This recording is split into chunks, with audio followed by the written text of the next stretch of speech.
buenas noches a todos los valientes que vencieron los elementos y lograron llegar aquí al King Juan Carlos. Esta noche estamos muy contentos con la presencia entre nosotros de José Luis Vega y Noel Luna.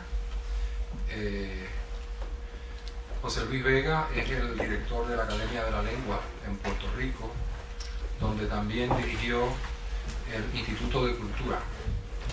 Noel Luna es catedrático de Literatura Comparada de la Universidad de Puerto Rico, donde enseña literatura grecorromana y teoría literaria. En esa misma universidad enseñó también por muchos años José Luis Vega, donde además fue decano de su Facultad de Humanidades. Pero esta noche los hemos invitado a ambos no por ser catedráticos, ni decanos, ni teóricos, ni dirigentes o divulgadores de la cultura, sino por ser poetas, por ser ciudadanos de la patria vetusta de la poesía. La frase la saco de un verso de José Luis.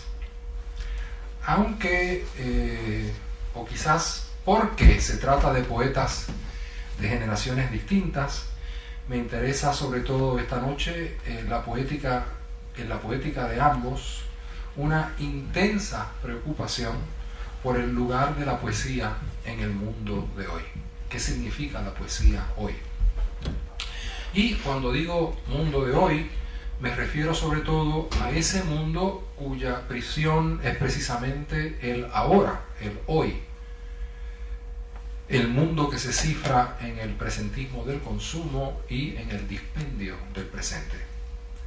El clima de desolación que acapara la prensa local puertorriqueña con el anuncio reciente de la bancarrota de las arcas del país y la devaluación del crédito por las casas acreditadoras internacionales, convierten por estos días a Puerto Rico junto a Grecia, Venezuela o Detroit en otro poster child más para las catástrofes en la era del neoliberalismo y de la Unión Europea y del estado del capitalismo actual. La respuesta de la poesía ante la pérdida de las garantías del capitalismo y el disfrute de la propiedad privada no es precisamente la invitación de otras riquezas y otras glorias, es decir, del consuelo de un capital cultural que de cierta manera sustituya o nos distraiga de las ruinas materiales. Más bien, me parece a mí, si escuchamos a los poetas, parece tratarse del descubrimiento de la precariedad misma como un espacio o entorno desde donde la poesía piensa, desde donde la poesía produce. Heidegger ha definido al poeta como el pastor del ser. No habla del ingeniero, ni del médico, ni del asesor financiero del ser, sino del pastor del ser, uniendo el origen de la cultura de la poesía con el de la ruralía y la agricultura. José Luis Vega y Noel Luna son, cada uno, a su modo, exploradores de la inteligencia de un saber poético, de un saber de la poesía, que es no solo una estética, sino también y sobre todo una ética de la relación entre las palabras y los objetos. Para usar el título de un libro de Noel, de una teoría del conocimiento. José Luis Vega se ha referido a la isla de la poesía, aquella antigua ínsula poetarum, como un espacio que, y lo cito, más que tierra, es un pensamiento que se diluye sin cesar. Fin de cita. Noel Luna, en su prólogo a una reciente edición de la novela Litoral de Luis Palés Matos, hace alusión al hecho estético en Palés, citando una frase de Borges, para quien el hecho estético es, y cito, la inminencia de una revelación que no se produce. Fin de cita.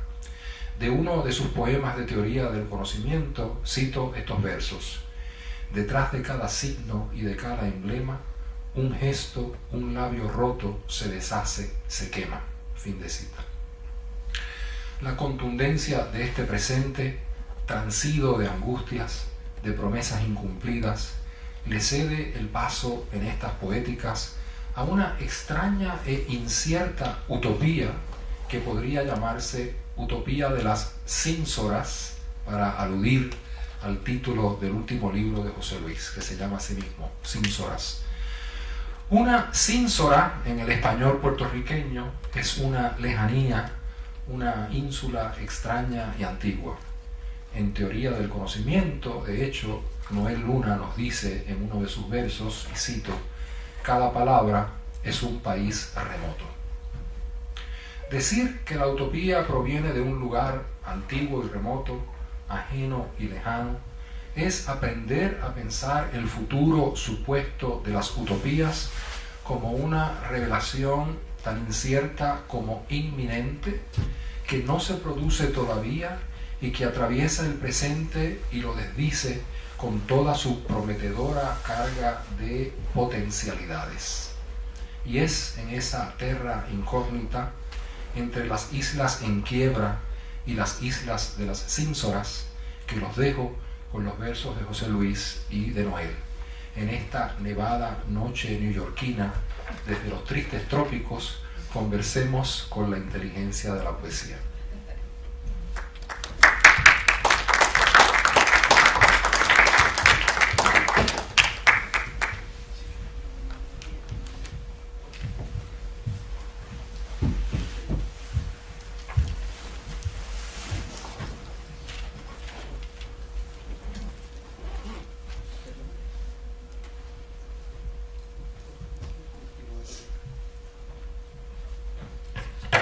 Muy buenas noches, privilegio estar aquí, muchas gracias por la invitación y gracias a ustedes por desafiar las inclemencias del tiempo y constituirnos en eso que Juan Ramón Jiménez llamaba la inmensa minoría, ¿verdad? Que son los amantes de la poesía. Rubén me dijo que se trataba básicamente de leer, que no había que exponer, así que voy a cumplir ese dictamen o esa instrucción. Comienzo con un poema al que Rubén ha hecho referencia y que se titula Isla, precisamente. Hay una isla donde el poeta puede vivir con dignidad, una isla opaca que a veces brilla en el mar del imaginar. Al norte limita con el albatros, al fondo con la oscuridad, colinda al este con el desvío y en el viento con la verdad. Patria vetusta, en sus confines basta para vivir con libertad el oro poco de la semejanza y la metáfora del pan. Su territorio está habitado por la hermosura pertinaz, y más que tierra es un pensamiento que se diluye sin cesar. Plinio encerró su fauna herida en un zoológico mental, y en la última rama de sus brumas cuelga el vellocino real. Sus ríos caudales van a dar al sueño persistente de lo fugaz. Allí, junto al bajel desmantelado, salta el pez de la ambigüedad. Solo en el mapa del delirio abierto este país tiene lugar. Ítaca, Arcadia, Utopos, Tule, ¿cuál es su identidad? Ni los mustios andamios de Bizancio, ni los cafés de Montparnasse, ni el colgante aroma de Babilonia, ni un cementerio junto al mar tienen la gracia inacabable de este país por inventar. En las aguas oscuras de la Parguera viven miriadas de organismos luminiscentes. Como a los ángeles de ordinario nadie los ve, pero todo está lleno de lo que ocultan desde los bordes de la bahía y más allá, hasta el ojo creciente del universo que pestañea sobre cubierta. Los canales torcidos de los manglares fluyen cuajados de tanto hervor, Bajo sus ondas sobrecogidas nadan legiones efervescentes. Los pescadores acostumbrados nada comentan de estos milagros microscópicos, ni se preguntan cuántos cabrían en la cabeza de un alfiler.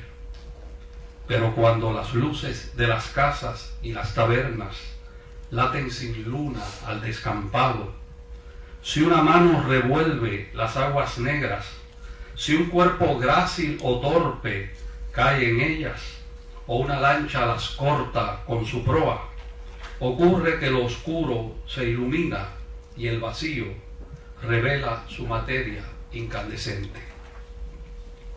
Así es el cielo, un sol aquí, un sol allá, iluminando a grandes trechos el firmamento, como las luces de las casas y las tabernas asteriscan la noche de la parguera. Así es el cielo, cardumen de galaxias, ebulliciones y entre medio una inmensa agua negra que en su misterio nadie sabe qué oculta. Pero todo está lleno de lo que oculta hasta los bordes del más allá. Unos dicen que alas, otros que ánimas, en verdad algo cuántico, miriadas de fotones fosforescentes que cuando fulgen nadie los ve. Hasta mi corazón tan descreído está poblado de esta sustancia. Es una ausencia abrumadora como la fe.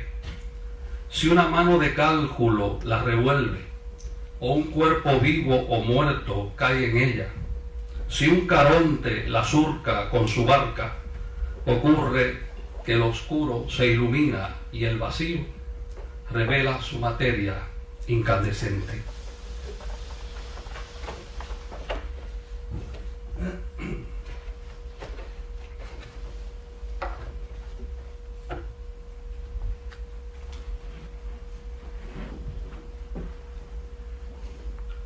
Todo es lluvia, y de pronto una mujer avanza entre la lluvia.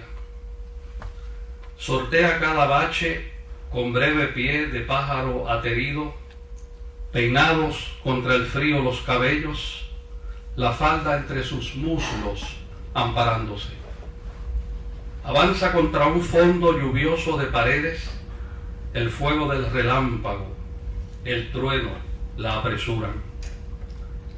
Camina ajena al signo interrogante que orla su traje al viento, ajena a los misterios que salpica su paso por la lluvia. ¿Qué la trae?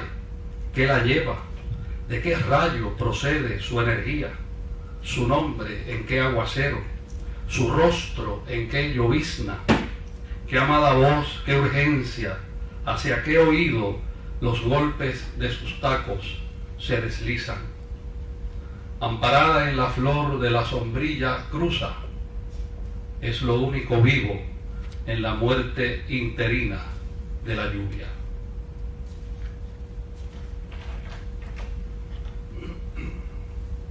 Esos son poemas de un libro que se publicó hace un tiempo, se titula La naranja entera. Todos son poemas de miradas masculinas hacia la mujer.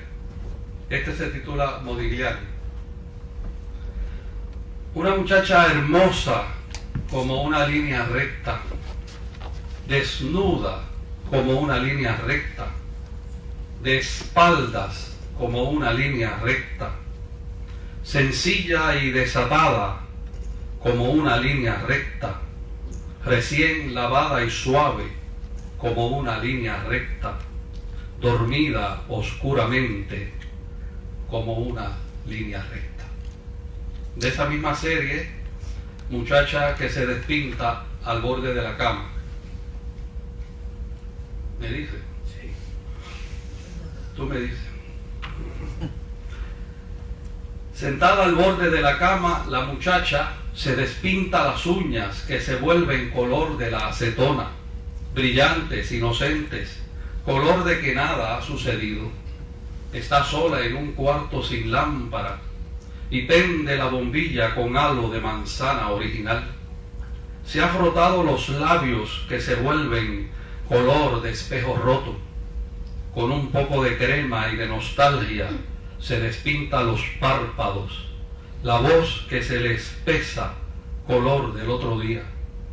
Doblada como un cisne en el exilio, se despinta los senos, las pestañas, las cejas que le inventan un arco de ilusión.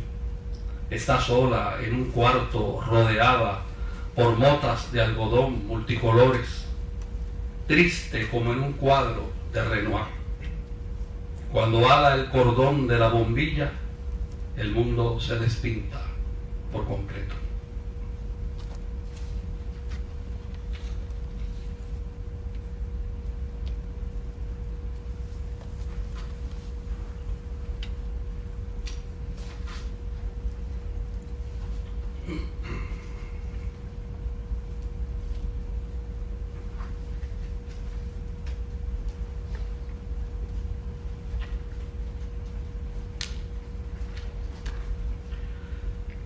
Bajo los efectos de la poesía es posible viajar a la velocidad del pensamiento, mirar el mundo entero, flamear, tocar con la punta de la lengua las estrellas, soñar con la justicia universal. Bajo los efectos de la poesía, usted no es responsable de sus actos, hablará en lengua extraña, hará cópulas públicas, cabalgará centauros. Bajo los efectos de la poesía se ven blancas galaxias expandiéndose en el ojo de la cerradura y violines viejísimos mudando el polvo de sus plumas. No importa cuál sea su pasión, fe, raza, sexo, edad o ensoñación política, no debe avergonzarse de volar bajo los efectos de la poesía.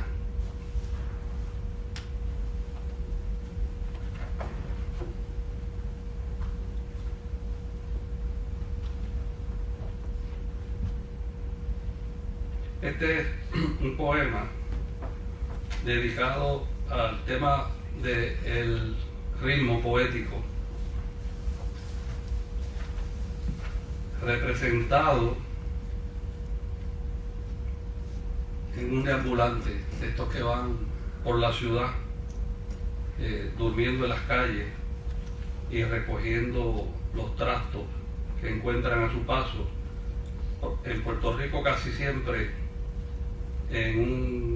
con un carrito de supermercado que los acompaña arriba y abajo, de noche y de día, hasta que se acuestan a dormir en el portal de algún comercio. Estoy explicando tanto porque no lo encontraba.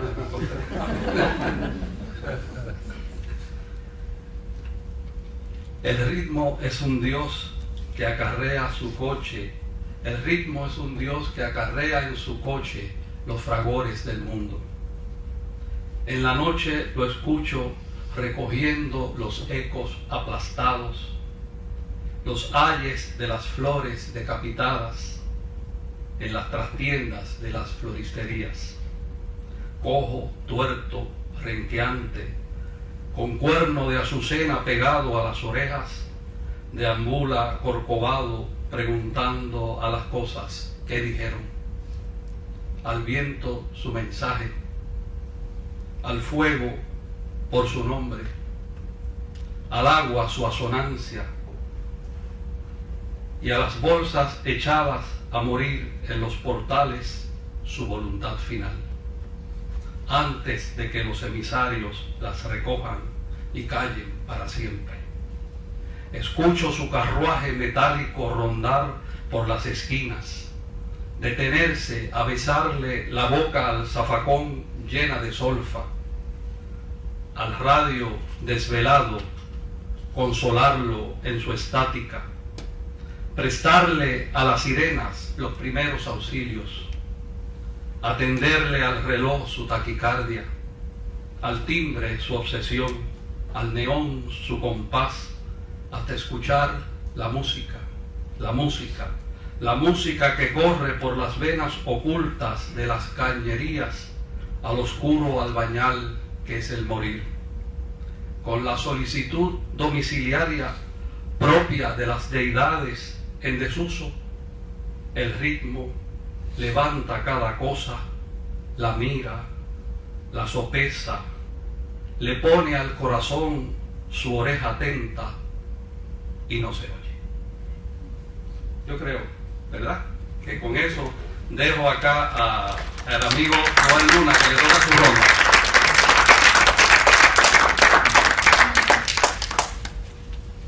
Buenas noches. Comenzar agradeciendo, ¿verdad?, la invitación, que estén aquí. Voy a empezar leyendo de un libro titulado Teoría del Conocimiento. Es un libro que tiene distintas formas clásicas, décima, soneto y algunos poemas un poco más abiertos.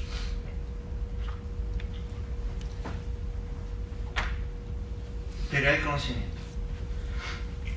No sabe la mano el modo en que habrá de ejercitarse.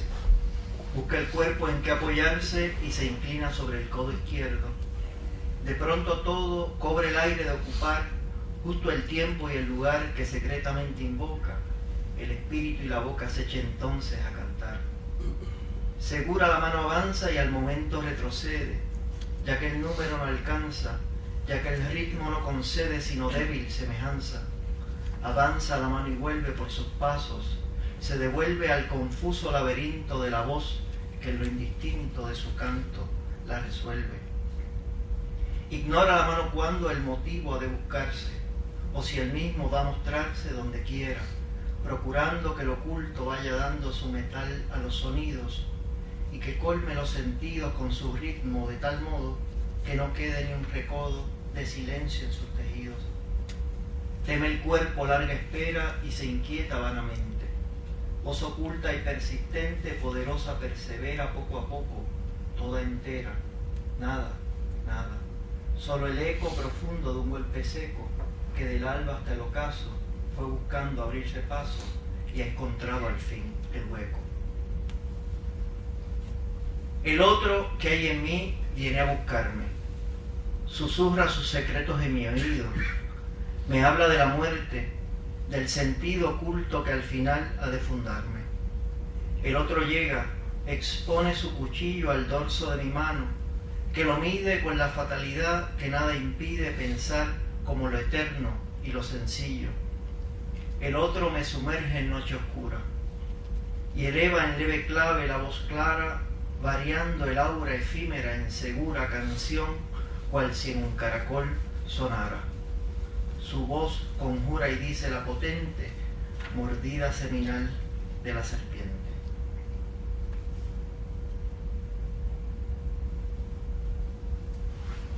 Palabra que no cabe derrama cuerpo blando de luz y de humedad su música de nervios. Palabra que se cae la boca pronunciando pulsión de selva hermética. Penetra y retrocede bañada de los jugos, la sangre, minerales y ácidos hundidos. Copulación lasciva, violencia del sentido ausente que penetra cada letra. Música tu voz si al llegar a mi oído lo cambia, lo transforma. La lengua escrita busca lograr que el ojo inmóvil se mire en la voz muda que da la mano laxa, y sin embargo solo producen letra y ruido, palabras que no caben, palabras que se caen, tendones de una música olvidada. Saber es paladear el peso del sabor de los sonidos volcándose en la boca, del súbito deseo cuando invoca al cuerpo sus placeres, sus sentidos.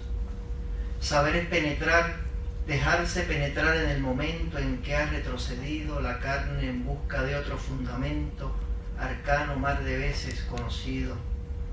Saber es sospechar en toda fuga un reconocimiento de lo visto y sentido, ya tanto que en un mismo movimiento ganamos para siempre lo perdido. Saber es redimir la voz fugaz del tiempo que no cesa de andar y entre nosotros mismos adivinarla sin sorpresa, pues somos solo el eco de los otros. Saber es impedir que todo se haga forma del olvido, hallándole una forma secreta a cada cosa, y que el sentido preserve en breve cárcel lo que informa. Saber es asumir que fuimos lo sagrado y que caímos por obra de un artífice. La 13ª vuelve. Persistimos en el deseo eterno por Eurídice.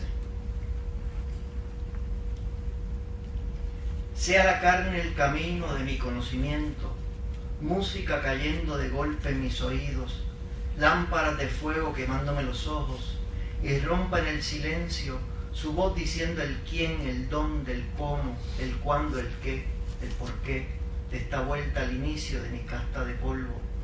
Sean sus manos, sus números, la iniciación melódica en su vientre, los mares de sudor entre sus piernas, las esferas que forman sus dos labios y la música que emiten al rozarlas, la ansiosa levedad de mi deseo, que comienza en ellas y termina en ellas.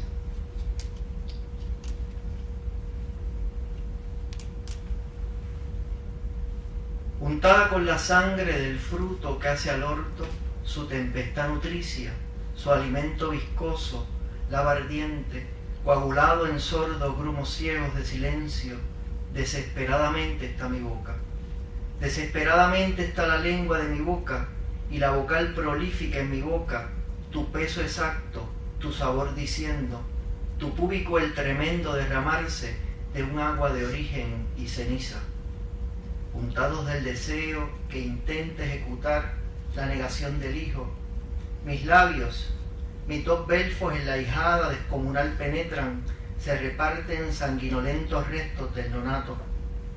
El lúbrico mecerse, contracciones propicias al brutal desmembramiento, el ritmo y la cadencia del jadeo, se miran en mi boca, intentan agarrarse de mi boca y hacer su casa en medio de mi boca, untándose resbalan y caen aturdidos los restos de un oscuro idioma muerto.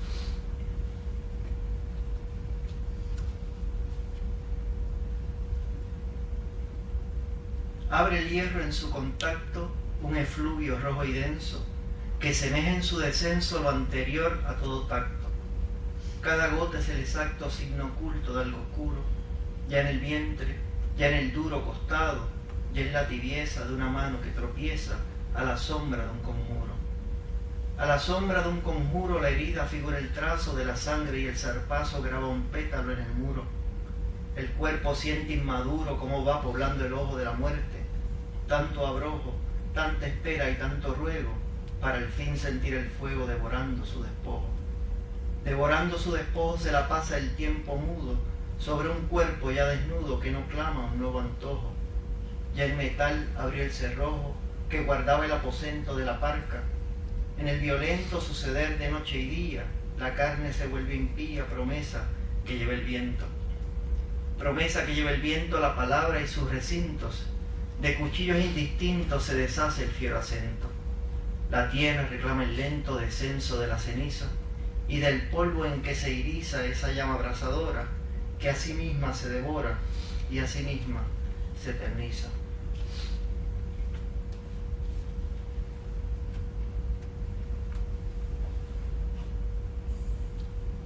¿Cómo recobrar el ocre olor a tierra de tus piedras? ¿Cómo suscitar tus pausas en el vértigo? ¿Cómo perecer en ti otra vez para nacer al otro extremo de las sílabas revueltas?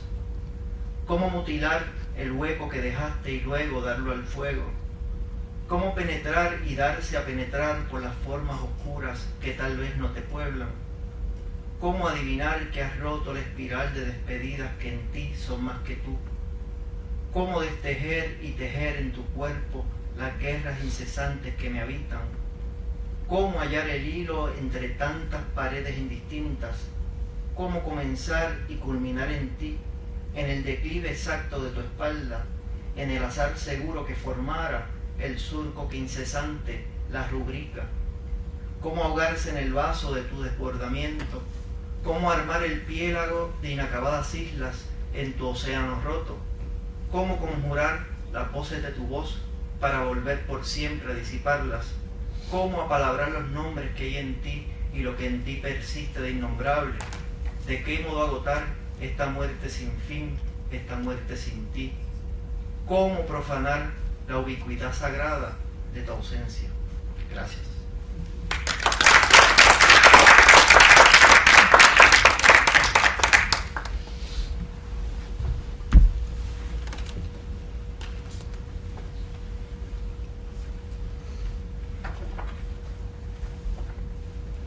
En el viejo San Juan hay una calle que es la calle San Justo, que cuando vuelvan a San Juan, si no se han fijado en ella, advertirán que es una calle que comienza en el cielo y termina en el cielo, ¿verdad? Desde la parte alta de la ciudad uno mira hacia atrás y ve el cielo. La calle atraviesa en corte transversal todo el viejo San Juan, pasa por la bahía, llega hasta las montañas y vuelve otra vez a morir en el cielo. Desde que yo era niño, siempre que iba al viejo San Juan, por alguna extraña razón, tenía que volver a esa calle, y durante muchos años no pude entender lo que significaba, hasta que un día me di cuenta que era un extraño símbolo de algo así que pudiéramos llamar la unidad. En esa calle yo imaginé al que probablemente es el más grande poeta que ha producido Puerto Rico, Luis Pález Matos, y a Pessoa, fundiéndose en un mismo poeta, y San Juan y Lisboa fundiéndose en una misma ciudad. Cuando después fui a Lisboa, que voy tras las huellas de Pessoa, voy a la calle, a la Rúa do Alecrim, porque Saramago la menciona en La muerte de Ricardo Rey, y para mi sorpresa es una calle que tiene una perspectiva idéntica. Desde lo alto de una plaza, la calle comienza en el cielo, atraviesa toda Lisboa, cruza el estuario del Tajo y muere otra vez en el cielo, ¿verdad? Y para mí eso fue una experiencia sincrónica que marcó un antes y un después en mi poesía y en mi manera de ver el mundo. Este poema se titula San Juan Lisboa, 1935. Un vapor de humo quieto se aproxima a San Juan. Alguien, asomado a la borda, ve a Lisboa surgir de turbia espuma. A esta hora, este día, una fuerza remota acerca las ciudades. No es tristeza o nostalgia, es algo desnombrado que desencaja el tiempo del espacio. Certeza de que un canto, un adoquín, una piedra cualquiera vale todas las piedras, o que todos los ríos son el Tajo y todas las bahías la bahía. Da lo mismo haber sido un gran puerto imperial que el puerto de un imperio. Hace 60 años que Lisboa o San Juan eran ciudades tristes. Más que ciudades, eran como un vasto almacén, ya saben, del olor, la sellada marisma, del eco y los sombríos que son los almacenes. Era como si una contuviese a la otra. Lisboa, el almacén; San Juan, el eco, conforme a los tamaños de la historia. Mas conforme al amor de las ciudades, San Juan guarda a Lisboa. Reparemos ahora en los viandantes, el diario bajo el brazo, lazos de pajarita, los descalzos tirando de sí mismos, o en aquella de pulcra redecilla que encamina sus pasos al deseo. ¿Quién es tal que vestido de negro, gafas rotas, sombrero hasta las cejas, asciende rodeado de tantos invisibles por la calle San Justo y dice Rúa, impasible ante el sol? ¿Quién es otro, corbata de mal gusto, a cuadros la camisa y tufo a ron, que por la Rúa do Alecrim desciende y dice calle, mal guardado a pesar del invernazo? Dos poetas diversos y distantes, Uno anhela un imperio sin imperio, tan solo los ropajes de la gloria. Otro anhela tan solo el sin imperio, un peñón sobre el mar de la existencia. Los poetas, igual que las ciudades, se contienen los unos a los otros. Son palabra, son lengua, son vastos almacenes invadidos de una misma y sutil mercadería. A nadie pues extrañe que este oscuro viandante de Lisboa, recién desembarcado, al evocar su paso por Madeira, sus años africanos, haya inventado al otro y sus tambores, y aquel, prendido a sus nostalgias, en Guayama, en San Juan, en La Quimbamba, al figurar su Ofelia en las Antillas, se haya sentido luso y habitado. No es Palés, es Pessoa, dirán los entendidos cargadores del muelle, al ver los tambaleantes calle abajo, izados por un aire de marina, de brazo junto al río. Volví sobre ese tema en un poema homónimo del libro que se titula Cínsora. Cuando muera, iré a la calle de la cruz. Bastará este deseo de viandante y la eficacia del atardecer. Iré a esa calle que de cielo a cielo parte en dos la ciudad. Sabré la cifra de sus adoquines y por qué su inclinada geografía me devuelve a Lisboa, a Éfeso, a cierta esquina de Valparaíso o a otros puertos translúcidos sin nombre. Bajo un paraguas que nadie me verá, descenderé silbando hasta la dársena donde fondea una barcaza oscura. En las aguas pesadas y oleosas habrá restos flotando a duras penas y unos ojos exactos de agua viva. Será la hora de soltar amarras. ¿A dónde iré cuando la noche caiga? Eso ya no lo sé.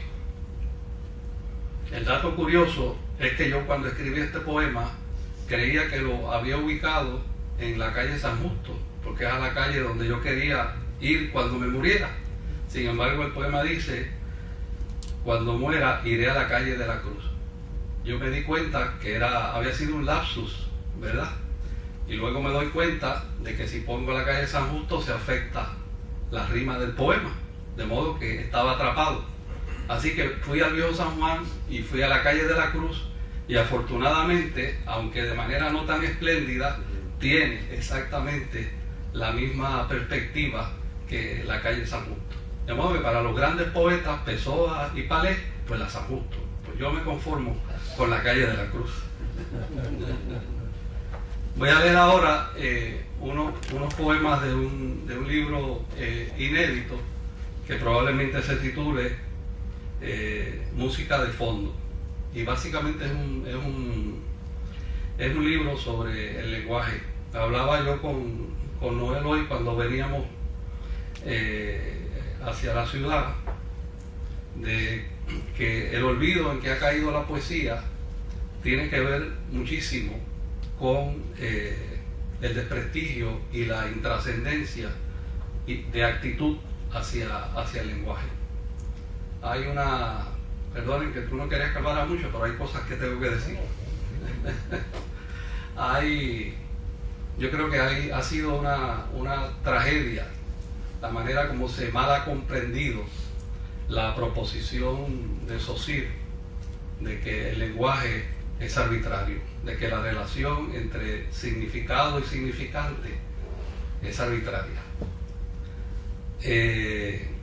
A pesar de que ya muy temprano Emile Benveniste cuestionó ese acerto de que Walter Benjamin tiene trabajos preciosos sobre el lenguaje que van precisamente en la dirección opuesta, y a pesar de que los grandes mitos, sobre todo el mito del Génesis, también contravienen eso, en la academia, particularmente en las universidades, eso se ha dado por sentado y ha engendrado pues un montón de reflexiones que sin darnos cuenta han dado curso a una idea de que el lenguaje es algo utilitario, que hoy significa una cosa, que mañana significa otra, que lo que está dicho se puede leer de una manera, como que se puede leer de la otra, con que el signo es una deriva continua y que nunca llegamos, ¿verdad?, a un sentido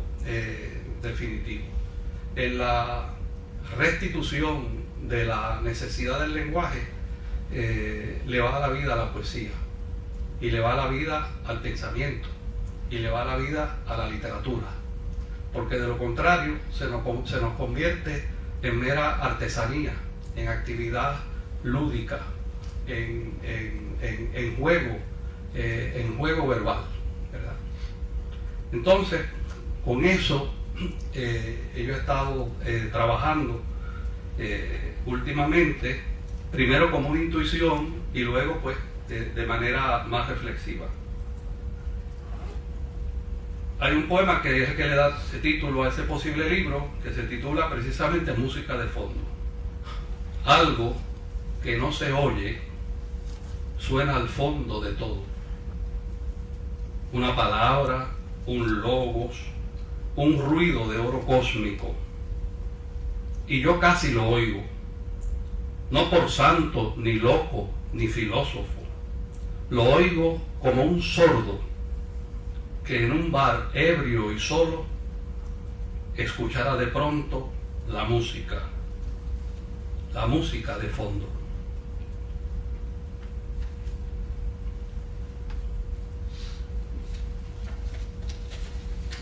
Este poema se titula Belle Époque y hay referencia a algunos artistas de la palabra que ustedes reconocerán fácilmente. Madrid olía a Ramón. París le daba pedacitos de comer a la Trupe. Managua tenía plumas debajo del sombrero. Lisboa paseaba camino a los Jerónimos. Dublín era un muchacho rojizo y circunspecto. En Yasnaya Poliana las rosas cantaban en cirílico. En la cárcel de Reading los reclusos vestían girasoles. Allá en Alejandría un bardo marinero decía mar, decía amor en una lengua vasta y oceánica. El mundo aún nacía de la oscura palabra como Tebas del cuerpo de Dionisios. Botella al mar. Walt Whitman editó 9 veces en vida Leaves of Grass, cada vez más frondosa la copa de sus hojas, que el poeta abonaba de su peculio propio. Los 100 ejemplares de Un Garçon en Enfer durmieron durante 30 años el sueño de los justos en un sótano oscuro de Bruselas. Cavafis escribió en una lengua ingrata. Sus lectores habían zarpado a Ítaca, una isla lejana e irredenta, pero él, frente al mar de sí mismo, tejía y destejía. Estas historias se repetirían las unas a las otras como olas. Habla botella al mar. La oscuridad. Cierre los ojos durante varios segundos antes de leer o escuchar este poema. Estaba allí cuando nací, plena, vacía de sí misma, mirándome con ojos de amorosa, lactándome de todo, diciéndome al oído la única palabra impronunciable. no es símbolo ni tropo, es una diosa ancha, entera, paridora de mundos y distancias, en cuyo sexo negro vienen todos los soles a morir. Cuando cierro los ojos la recobro en medio de la luz ofuscadora. Vuelve toda, como el día inicial, perpetuo amor desnuda a los brazos vivientes del vacío. Vuelve y entrambos me engendran otra vez. Este poema fue escrito en un avión. Este avión que vuela en medio de la noche con rumbo a una ciudad desconocida es un avión simbólico. Como sucede en todos los aviones simbólicos, vamos ensordecidos por la altura, rodeados de nubes invisibles, cada vez más lejanas las torres de control. El piloto, que también es simbólico, habló con voz de trueno en el principio y ya no dijo más. Ni aun ante la abrupta caída en el vacío, ni en la tormenta eléctrica usó de la palabra. Solo las aeromosas ofrecen en su nombre algún pan, algún vino de convivio, a pesar del silencio, a pesar de la noche, a pesar del mal tiempo, a pesar de lo ignoto del lugar. El viaje continúa como una abnegación. Los viajeros, simbólicos por cierto, dormitan confiados en que el piloto vive, o que al menos activó el automático a tiempo de infartar. Galaxias. 100.000 millones de estrellas mal contadas alumbran los confines de nuestra galaxia. Como ella, también mal calculadas, en el pedazo de universo que se asoma por nuestra ventana, hay cientos de miles de millones de galaxias con semejantes cantidades de estrellas iluminadas. Es como un jardín de vértigo, sin límite ni tasa. Algunas como párpados girando, otras como espirales excitadas, billones como discos de polvo levantado, todas viajan a un punto de reunión que a crecientes distancias las separa. Entre Andrómeda y la Vía Láctea, por ejemplo, su hermana más cercana, hay un puente de éter que ni un rayo ni un dios atravesaran.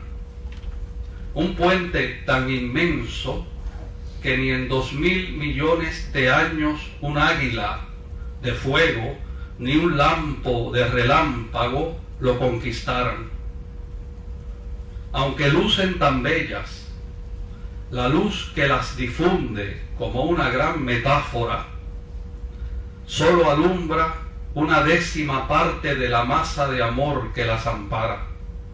El resto, en ellas y entre ellas, es una oscuridad que no se acaba.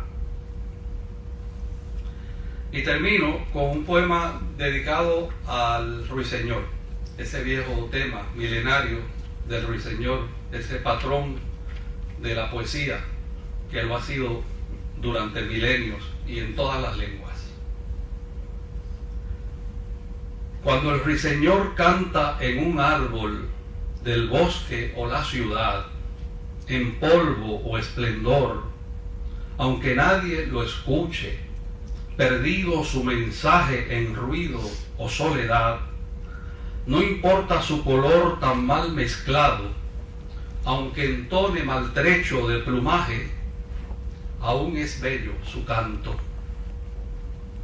Desde Plinio hasta Keats, desde Isidoro hasta la delicada Filomela, en el rosal de Wilde su pecho herido, en el patio, en el huerto, en el secreto, de amor de luz hasta morir cantando, siempre fue una sonora alegoría, y aún es bello su canto. ¿Por qué? Si hoy canta a son de saxo y jazz, a dúo con la aurora todavía, y en la tarde es un blues su voz más grave, si posado en un poste del tendido, sobre un soto parece iluminado, cada vez se oye menos su designio en las ramas oscuras del poema, y aún es bello su canto. Muchas gracias.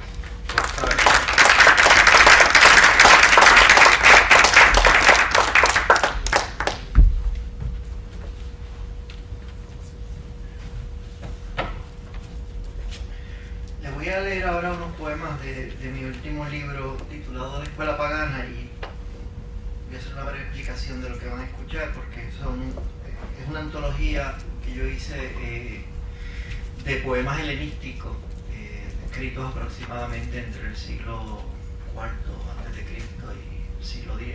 Son poemas que yo he podido revisar en traducciones al español, al inglés y al francés, y a partir de esas muchísimas traducciones que revisé, fui elaborando al principio un poco por diversión y luego se fue convirtiendo en un proyecto más serio. Fui elaborando mis propias versiones. Algunas de estas versiones se toman algunas licencias.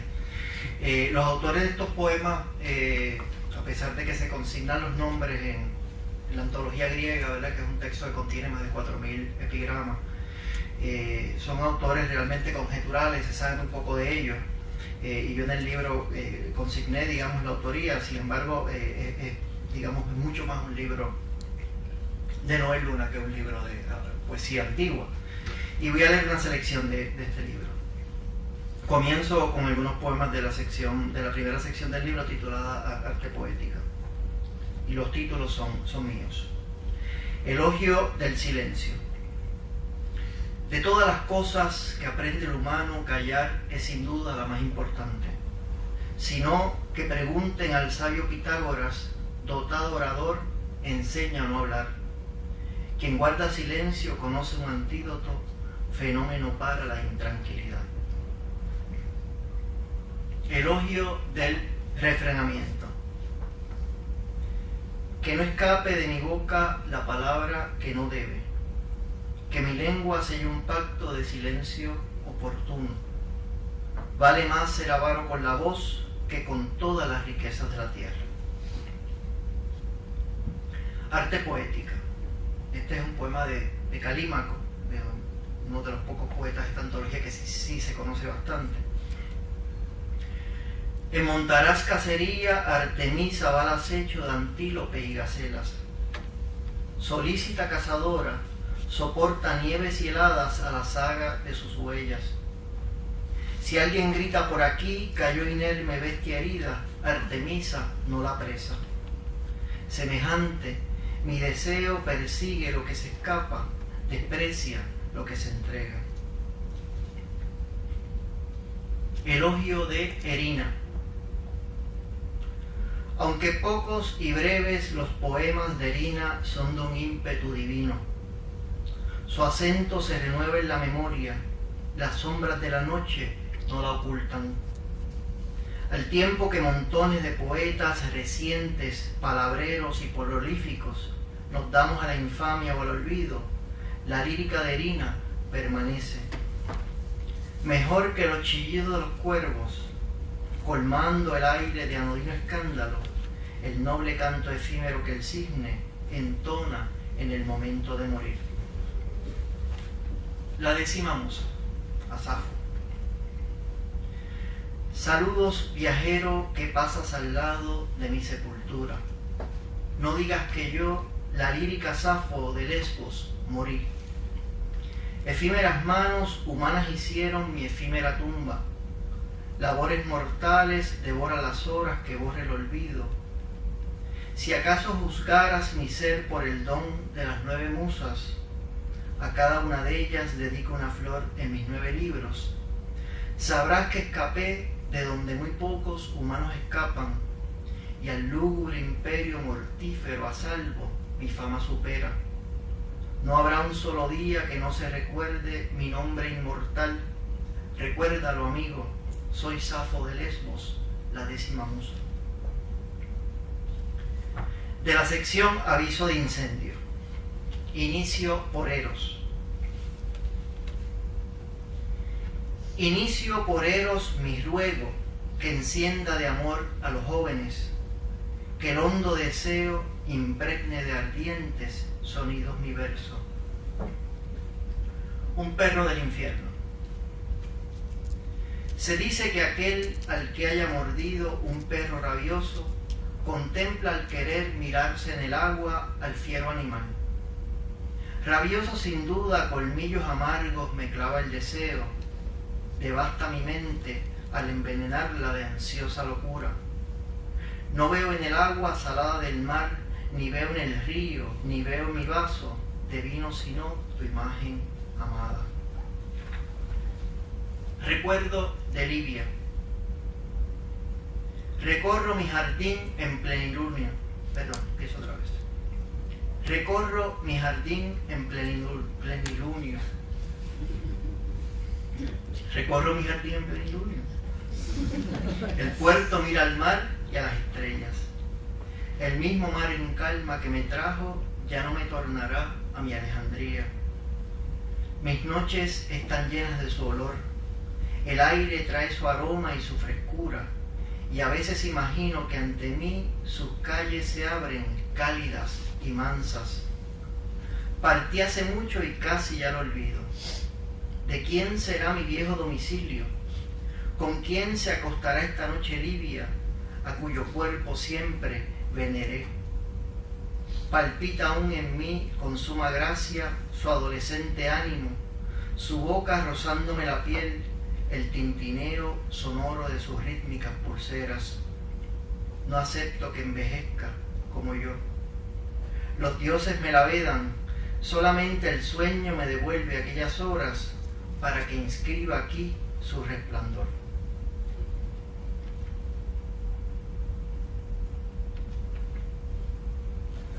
Incluso a él.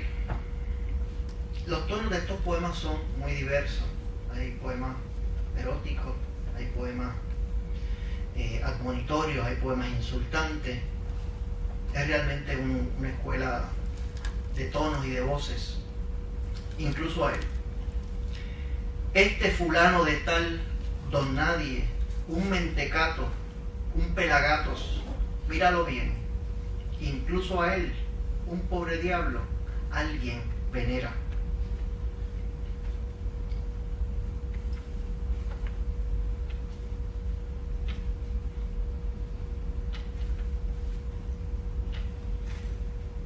Las uñas de Zenaida. El deseo afiló las uñas de Zenaida.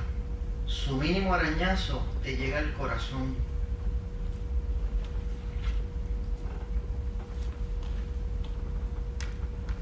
Elogio de una morena. Por Dios, qué pie, qué piernas, qué muslos que enloquecen, qué nalgas, qué caderas, qué pubis y qué vientre, qué ombligo, qué 2 tetas, qué espaldas, vaya cuello, qué manos, qué muñecas, qué ojazos, qué cabello. Su andar sensual hechiza, sus labios arrebatan, sus susurros excitan y su lengua te abraza. Igual que Sulamita al sabio Salomón, te emborracha de mieles su ardoroso licor. ¿Qué importa si es morena y desconoce el griego? Al etíope Andrómeda no adoraba a Perseo.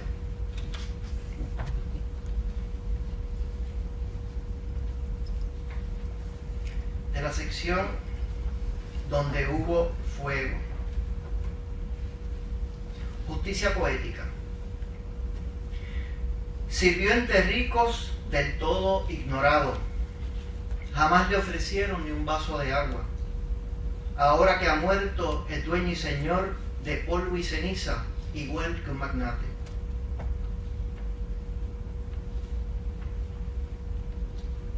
Lamento de Concepción. Concepción me llamaron, paridora de vástagos que yacen bajo tierra durmiendo un sueño eterno. Soy madre dolorosa. 3 partos infructuosos me hicieron procurar consuelo en vientre ajeno. Al hijo de una madre fructífera adopté, rogando que el pequeño viviera por los otros. Ilusa fui. El destino se cumple irrevocable, ni el fruto de otro vientre me ha sido concedido. No quiso la natura siquiera disfrutara el don de amamantar al hijo de otro útero. Tan pronto fue llamado mi hijo, falleció. Ahora soy la pena, incluso de otras madres.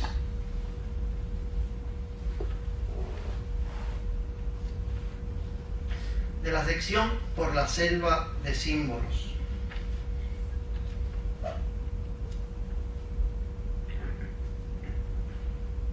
La rata y la ostra.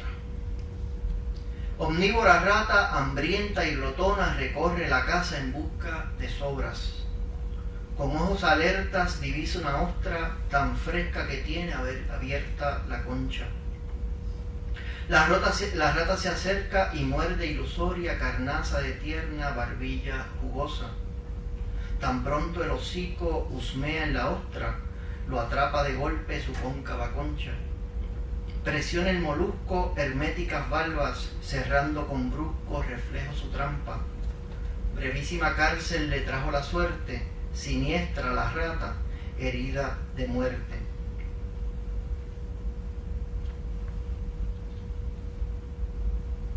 Pulpo por liebre. Temiendo que lo atrapara la abundancia de tentáculos del gran pulpo que pescara, Genaro se puso a salvo arrojándolo del agua a la orilla, justo al lado. El octópodo molusco cayó encima de una liebre desdichada que de un susto descansaba de la fiebre que le causara el robusto can de caza, diligente. Ni tonto ni perezoso Genaro gozó la suerte, devolviendo al mar el pulpo, quedándose con la liebre. Lo cazado le cazó, rica presa, y lo agradece. El mosquito, número 1. Volátil mosquito, parlero y ligero, ve y rosa la oreja la bella Zenaida, con suave zumbido, musítale presto. Él vela, tú duermes. ¿Acaso olvidaste tan pronto a quien tanto te quiere y venera? Ve y dile volando bajito al oído, mosquito inspirado, mi cómplice, hermano. No sea despierte quien duerme a su lado y enfile sus celos en contra de mí, o sufra lo mismo que sufro por ella. Amigo mosquito, si tú me trajeras volando a Zenaida, serías un Hércules. En premio obtendrás la piel del león y la masa enorme que llevará el héroe. El mosquito número 2. Impúdicos mosquitos, palúdicos vampiros de sangre humana, monstruos alados de la noche, permitan que Zenaida descanse entre almohadas y duerma sin acechos un breve sueño plácido. A cambio dejaré que se ceben conmigo, repártanse los miembros desnudos de mi cuerpo. Qué pérdida de tiempo hablarle en vano a bestias que ya conocen bien la piel de mi Zenaida. Mosquitos miserables, conmigo no se metan, provóquenme y verán, a tiempo los prevengo. Si siguen molestando el sueño de mi amante, verán cuán lejos llega mi celo insecticida.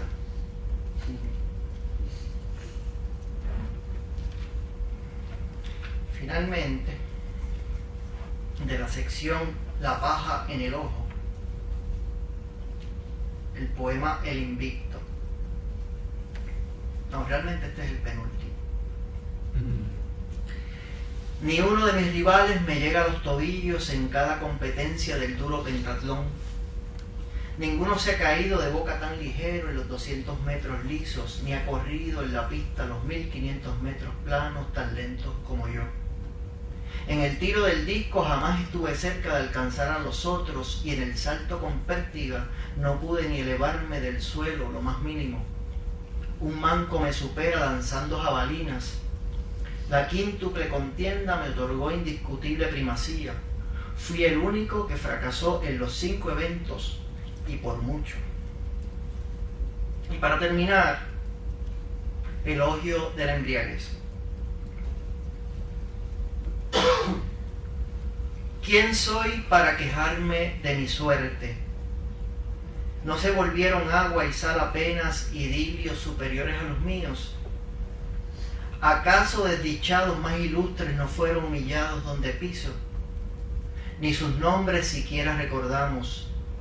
Así será olvidado nuestro nombre, lo mismo que el sentido original de cuanto verso escrito sometamos a interminables modificaciones. ¿Cómo se sabrá lo que dijimos?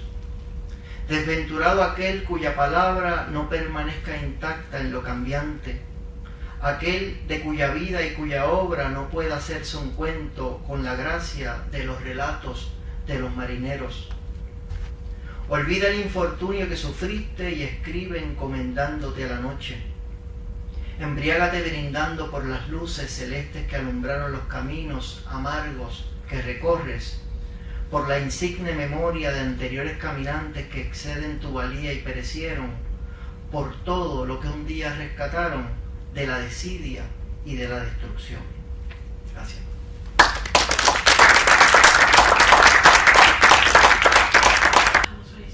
Ninguno de esos se puede usar tampoco. No, pero Ah, sí, por los cables. Pues a mí me gustaría comenzar con una pregunta para cada uno de ustedes. En el caso de José Luis, me gustaría preguntarte cómo tú has podido conciliar a lo largo de tu carrera académica el trabajo tan importante que tú has hecho como administrador de distintas instituciones culturales,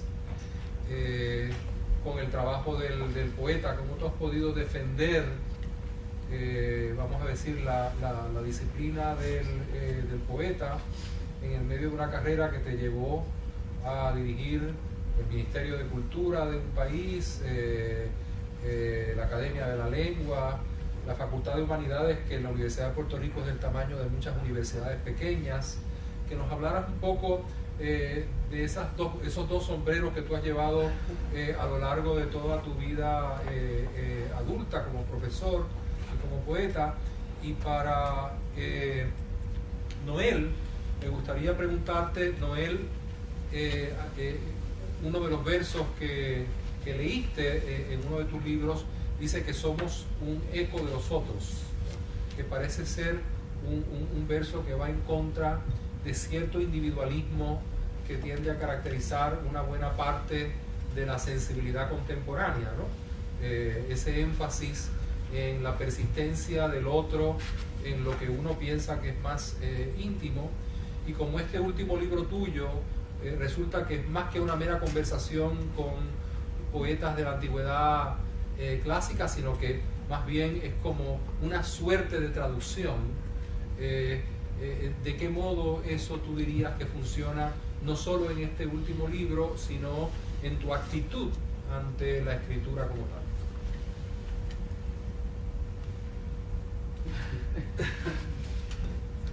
Pues fíjate, esa pregunta es una inquietud que otras personas también me han manifestado. Yo creo que detrás de la inquietud hay un estereotipo, ¿verdad? O una idea muy concreta de lo que debe ser un poeta. Probablemente una idea de raíz romántica, ¿verdad? O de una cierta interpretación del romanticismo, aunque quizás se notó que los grandes temas de mi poesía realmente proceden del romanticismo, ¿verdad? Para mí la poesía siempre ha sido, suena pedante, pero es así, desde mi adolescencia, como una naturaleza, no sé si primera o segunda naturaleza. Y entonces yo toda mi vida he escrito poesía y he leído poesía aún en las circunstancias más adversas, que no son necesariamente ocupar un puesto en una universidad o en un puesto de funcionario público con todas las tensiones que eso requiere, como ahora que llevo varios años también dirigiendo la Academia Puertorriqueña de la Lengua, sino también trabajando, manteniendo a mi familia, ¿verdad?, dentro de unos niveles de responsabilidad. Y yo no creo que una cosa sea incompatible con lo otro. Yo creo que realmente quien puede escribir un soneto tiene la capacidad para dirigir una empresa, ¿verdad? Porque se requiere una especie de visión sintética de las cosas, ¿verdad? Que se dan en la escritura creativa, pero que también se dan en otros órdenes de la vida. Y yo siempre he tenido esa pues quizás bendición, ¿verdad?, de enfrentar problemas y poder visualizar inmediatamente una actitud, si no una respuesta, por lo menos una manera de enfrentarlo. No voy a decir que la poesía no se alimenta del ocio y que asumir responsabilidades, como puede ser incluso tener que ofrecer clases todos los días, ¿verdad?, y tener que leer otras cosas para poder atender las clases, pues hieren el ocio necesario de la poesía. Sin embargo, pues yo he tratado de que la poesía sufra lo menos posible a lo largo de mi vida. Escribo en los aviones, escribo en las cafeterías, escribo en los restaurantes.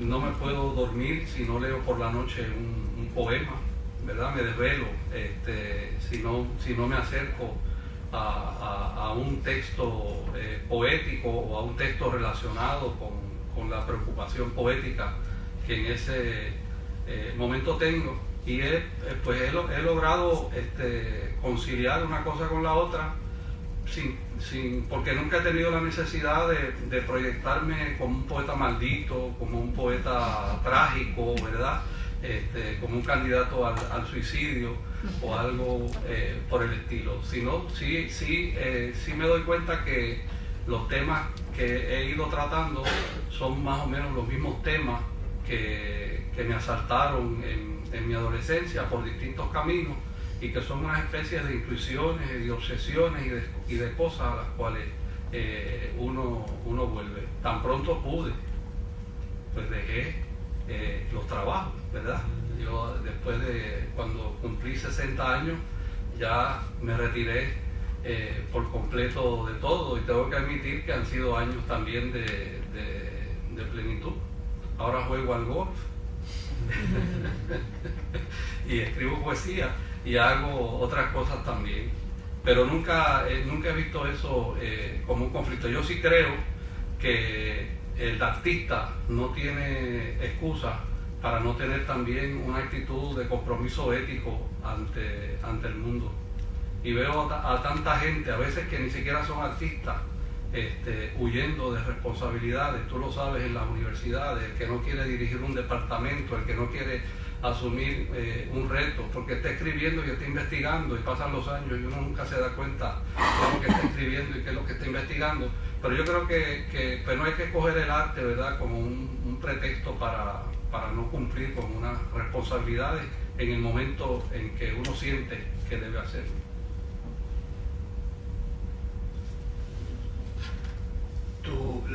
Gracias por la pregunta. Son dos, pero es una realmente, ¿no? Es el otro y la traducción. Y en cuanto a la primera cuestión, el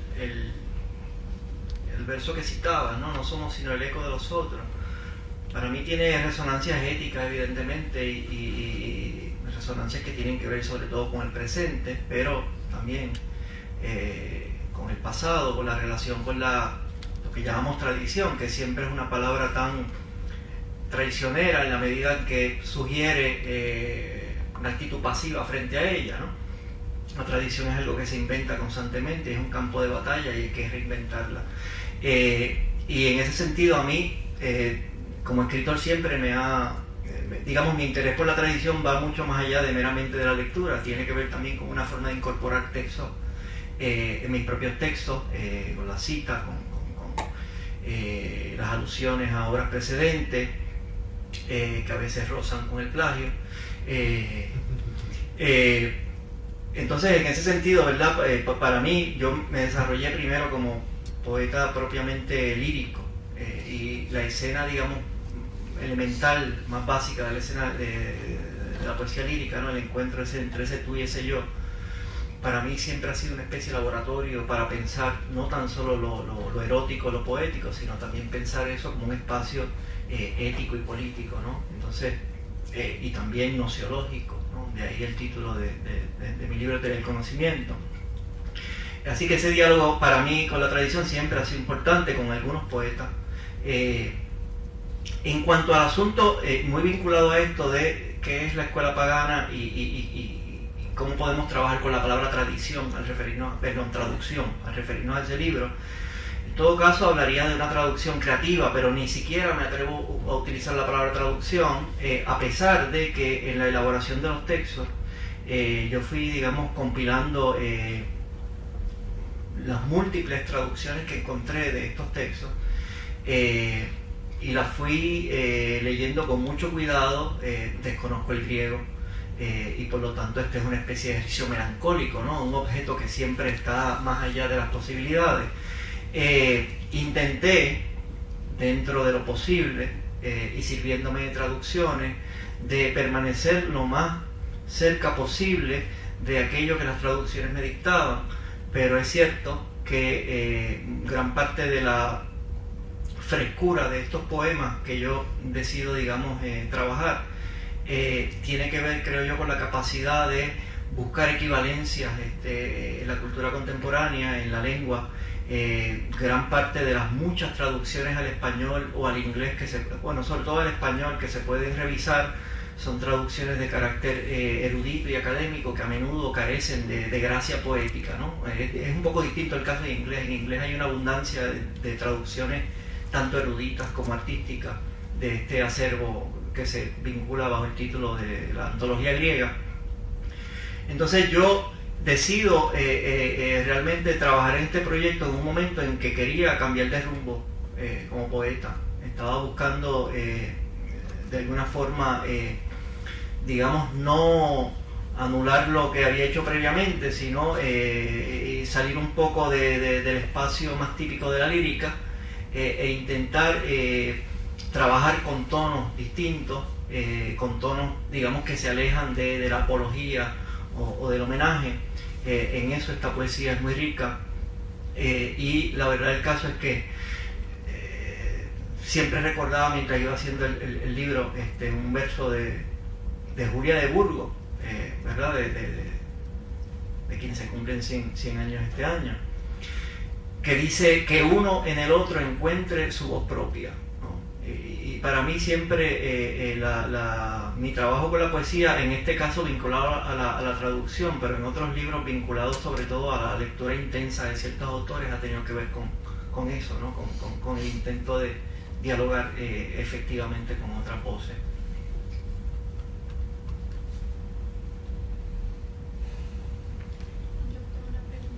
A mí me llamó la atención cuando José Luis habló de la arbitrariedad del signo lingüístico como causante de la actitud que tenemos hacia la poesía, las nuevas generaciones, y me gustaría que me explicara un poquito más.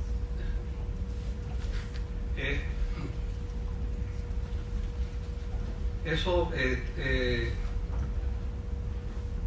me llegó a mí como me llegan muchas cosas, como una especie de intuición, de revelación, y luego cuando comienzo a reflexionar y a buscar lectura, pues me doy cuenta que en eso, como en otras cosas que yo he creído que las he pensado originalmente, pues ha estado ya planteado.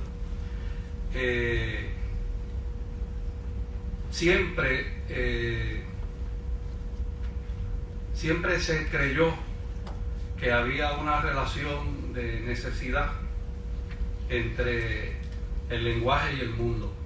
Eso ya está en los diálogos de Platón, ¿verdad? Cuando en el diálogo, ahora no recuerdo cuál es el diálogo, se me escapa se me escapa el diálogo. Cuando le preguntan a Sócrates que si una palabra puede expresar la esencia de la cosa, ¿verdad? O si las palabras existen por convenio, porque los hombres se ponen de acuerdo para llamar a una cosa de una manera y mañana se pueden llamar de acuerdo para llamar a la misma cosa de otra manera. Eso ya está planteado en Platón. Y Sócrates responde que sí, que ciertamente un lenguaje así existe, ¿verdad? Un lenguaje que es capaz de revelar la esencia oculta de las cosas, pero que ese lenguaje es más propio de los dioses que de los hombres. Que el lenguaje de los hombres realmente es un lenguaje que existe, donde los signos existen pues por convenio social, ¿verdad? Y ahí ya está planteada esa relación arbitraria entre la palabra y la cosa.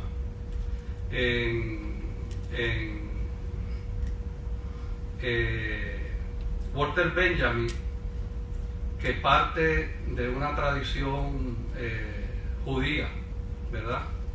Tiene unas reflexiones sobre el lenguaje que constituyen una relectura del Génesis y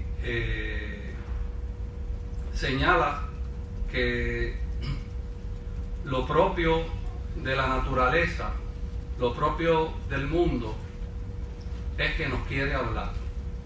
La naturaleza no tiene palabra, pero siempre quiere decirnos algo, siempre quiere decirnos algo. Y en el Génesis se le atribuye al hombre precisamente la facultad de nombrar a las cosas. Quien le da nombre a las cosas, ¿verdad?, es el hombre. Eso está así estipulado en el mito del Génesis. Y no las nombra porque se inventa el nombre de las cosas, las nombra porque hace un esfuerzo de escuchar lo que las cosas nos quieren decir. En el Renacimiento hay toda una escuela de pensamiento que viene del gnosticismo y que asume la idea esta de que todo lo que existe de que la creación es una palabra, ¿verdad? Es un exhálito de la divinidad. Y que lo que sustenta la creación es esa palabra inaudible de la divinidad. No es una palabra como esta que yo estoy utilizando, ¿verdad? Es un código, es un sistema, es algo cifrado que le da sentido a todo lo que existe y que permite pues que las cosas sean como son y sigan siendo, ¿verdad? Y evolucionen y se transformen. Ahí hay una... y eso que está detrás, pues, por ejemplo, Paracelso hablaba de un son posible, que las cosas tienen un son posible.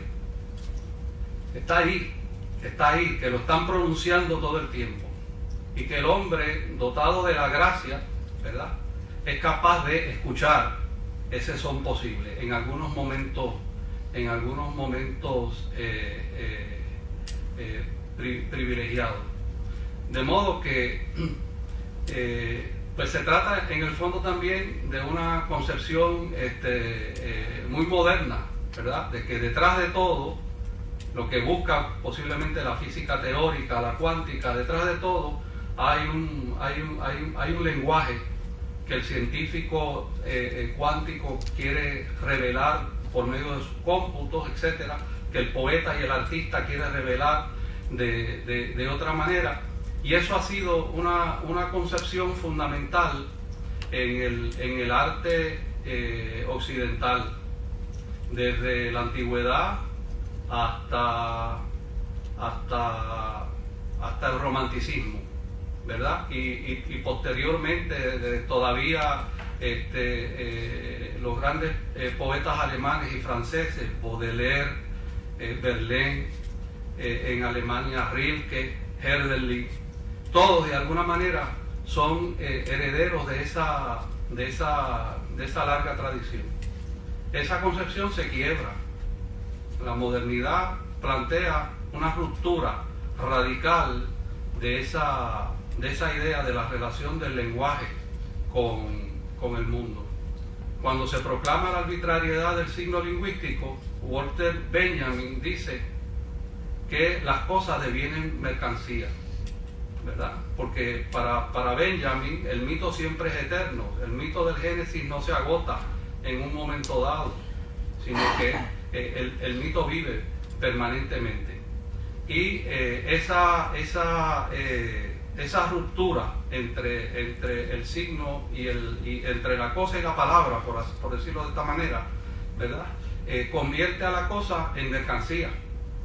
Entonces, toda la manipulación de la modernidad de las cosas, el fetichismo de las cosas, la mercancía, la cosa convertida en mercancía, la naturaleza manipulada para la explotación a través de los sistemas económicos imperantes, nacen de esa irrespetuosidad fundamental con que la modernidad ha relacionado el lenguaje con el mundo.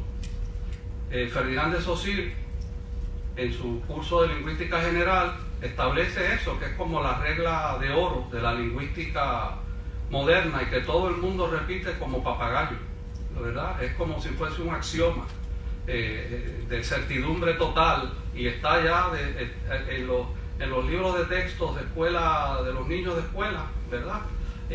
Hasta en los cursos introductorios de lingüística de las universidades, y los profesores de lingüística lo dan por un hecho consumado, de que la relación entre el significante y el significado es puramente arbitraria, y que nos podemos poner de acuerdo para que este objeto mañana se llame manguera y no micrófono, porque no hay una relación natural entre la imagen acústica y la imagen de la cosa. Eso escamotea la realidad,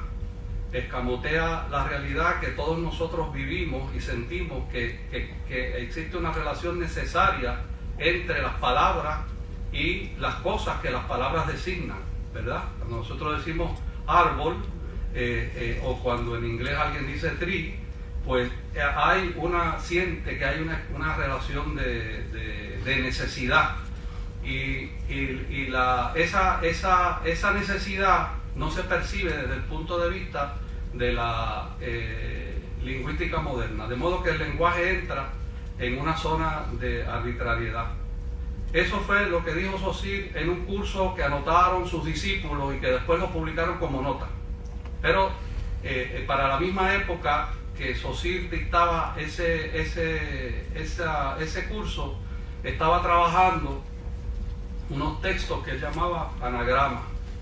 Él se fue a los antiguos textos latinos, los antiguos textos griegos, y también trabajó con los textos orientales, y creyó haber descubierto que en eso un método de versificación totalmente desconocido por la posteridad, y era que en esos objetos poéticos él creyó que había descubierto unas palabras, unos nombres y unos mensajes cifrados.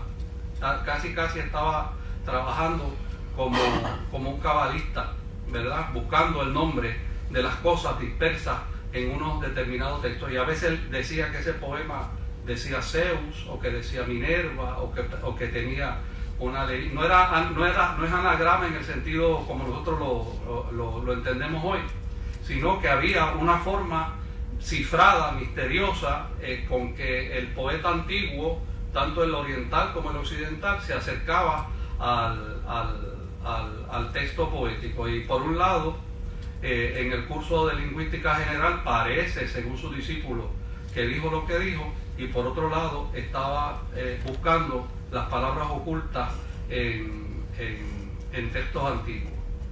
El problema es que del curso de lingüística general de Saussure se deriva pues todo un sistema de pensamiento moderno, toda la semiótica, ¿verdad? Las tendencias de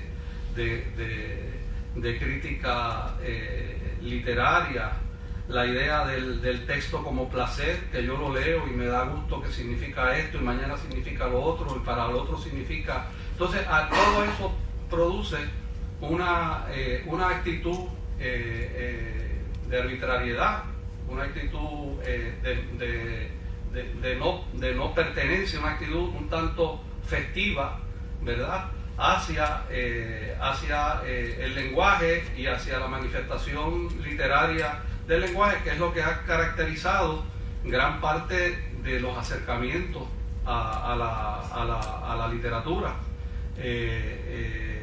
Y entonces,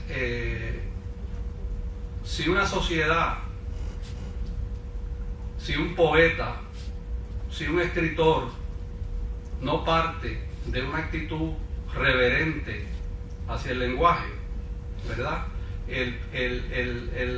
lo que haga pues va a estar condicionada por esa actitud irreverente, y de ahí pues que tantos escritores se rindan, por ejemplo, tan fácilmente al mercado, se rindan a los textos codificados para ser exitosos momentáneamente de acuerdo a una fórmula, etcétera. De modo que yo creo, y eso sin contar con lo que pasa con el lenguaje en la sociedad moderna, ¿verdad?, lo que hace la publicidad con el lenguaje, lo que ha ocurrido con el discurso político en todas las sociedades modernas, lo que ha ocurrido con el lenguaje periodístico, ¿ves? Por ejemplo, el principal diario de mi país, que es El Nuevo Día, hizo un estudio hace ya bastante tiempo, y ese estudio demostró pues que el periódico había que escribirlo para una complejidad propia de una capacidad lectora de 11 años. O sea, así, eso está establecido. De modo que todo lo que se escribe y se publica en ese periódico debe ser apto para que una capacidad lectora de 11 años lo descodifique. De modo se exilia del periódico, que es lo que la gente lee todos los días, pues un nivel de densidad lingüística que cuando no es retórica siempre supone la densidad lingüística una suerte de densidad de pensamiento, aunque esa densidad lingüística se exprese en cláusulas bastante transparentes, ¿verdad?, no necesariamente alambicadas, pero hay una energía que se transmite a eso que se escribe, y entonces ese es el lenguaje que la gente oye en los medios, que la gente lee en la prensa, la actitud festiva, ¿verdad?, de muchos poetas jóvenes hacia la poesía, ¿verdad?, como una especie de deporte y de performance y de lenguaje apelativo fundamentalmente a un público que ya está esperando unos códigos, ¿verdad?, y que se aplauden y se celebran. De modo que yo creo que eso es un problema que hay que retomarlo y que es fundamental y que va a ser fundamental en la reflexión y en la academia en los años venideros. Eso más o menos, ¿verdad?, lo que puedo decir así de manera improvisada. Y creo que es un tema que da para mucha discusión, pero... ¿Perdón? Que es un tema que da para mucha discusión. Sí, cómo no, da para mucho, y para también oponerse a lo que yo estoy diciendo pues, con argumentos muy sólidos. Yo también entiendo eso.